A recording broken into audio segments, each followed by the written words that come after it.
Hey everyone, it's Alyssa from Alyssa's Bake Shop, and today I'm going to show you how to make cake pops, cakesicles, and how to store them. The first thing we're going to do is we're going to just crumble up our cake. So I'm using a fairly large bowl because I have a lot of cake. This is leftover cake that I had made the day before, and the great thing about cake pops is that it really doesn't matter how dry your cake is because the buttercream or the ganache that we add is going to bring it back to life. One tip that I have is that if you've made a cake and let's say it was a little bit overdone and the top of the cake or the sides of the cake are kind of hard, I do tend to shave those off with the serrated knife just because I feel that you can kind of taste that texture in the cake ball. Now, one way that I like to test to see how dry my cake is by crumbling it up in my hand and kind of squishing it like this. And I just try to make a ball before I add any buttercream. And that gives me a good idea of how much buttercream I'm gonna need. The thing about cake pops is that there's really no one recipe for how much buttercream or ganache that you're going to add because everyone's cake is different. If your cake is more moist, then you probably need less, and if your cake is more on the dry side, then you're probably going to need more. What you want to look for is when you've rolled the cake ball in your hands, you want it to look shiny and almost like it's very moist. And apologies if you don't like that word, but it's true. You want to make sure that the cake ball is not very cracked looking or overly crumbly. If it's crumbly, then you definitely need to add some more.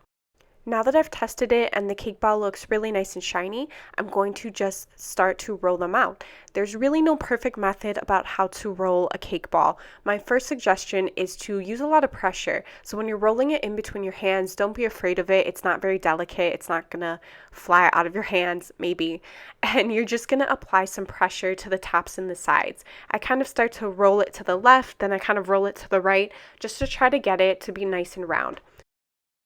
There are different types of cake pop molds that you can use, and I have tried one out, and I'll put a link in the right hand corner. And I thought that it worked well, but using your hands is definitely the fastest method. I've sped up this clip about 800%, so that just kind of tells you sometimes rolling out the cake balls can take some time, especially if you're a perfectionist like me and you really want each one to look the same. If you are concerned about that, you can also weigh them. I usually go for 1 to 1.1 ounces. It's okay if they're not perfectly equal. Most people don't honestly really notice that. Now I'm going to stick these in the refrigerator while I work on the other stuff, and we're just going to let these chill out in order for us to be able to stack them. I had leftover vanilla cake and I'm doing the same process of just crumbling it up with my hands. But for this one, I'm going to be using buttercream instead of ganache. Make sure that you add your buttercream or ganache in small increments at a time. If you add too much to the mixture, it actually can get very oily, and when you go to roll your cake balls, you can actually feel how the oil is leaking out. So you want to be careful because when you go to dip that in chocolate, sometimes the oil can leak as well. We're going to move on to the Cakesicles. I got these silicone molds off of Amazon probably about 3 years ago now, and they're really easy and simple to use. So we're just going to press the cake down firmly into the mold, and we want to make sure that we're pressing enough cake so it comes right up to the top of that cavity. You don't want to skimp on this because the popsicle stick needs something to hold on to. I put those Cakesicles into the refrigerator just to chill for a bit, and now I'm going to move on and make some vanilla cake pops. Now, I'd like to have a variety of chocolate and vanilla and different flavors in the freezer because I happen to be the go-to dessert person, and sometimes it's just really easy to pull stuff out of the freezer. I want to advocate for the freezer too. Just because you are making it and putting it into the freezer does not mean that it's not fresh. If you store them the right way, it'll taste just as good as if you made them the same day. My important tip here is to really make sure the container you're using is really solid and reliable.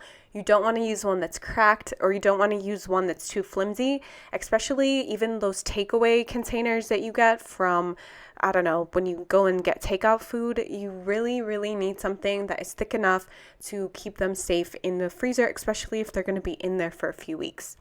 Now you can store Cakesicles in the same exact way. I'm just going to put some parchment paper in between just because I want to have a really nice flat surface for them to sit on. I would say that your cake balls and cakesicles will last in the freezer for about a month, especially if they're stored well. And again, the freezer is not the enemy. It's actually a great tool. And here's a home business baking tip because I used to have my own home baking business. We don't always have the time and the money and the energy to be able to take on last minute orders. So having a freezer to use as a tool to store things like this is really great, especially if you wanted to do some type of random sale where you have, a certain amount of money for a dozen and you're able to just whip that out because you have these ready to go. I hope that this video was helpful for you guys, and I would definitely recommend to take your cake pops out of the freezer for about an hour before you start dipping them. But that's a whole nother video. Maybe I'll make a video on that. I'll see you next time.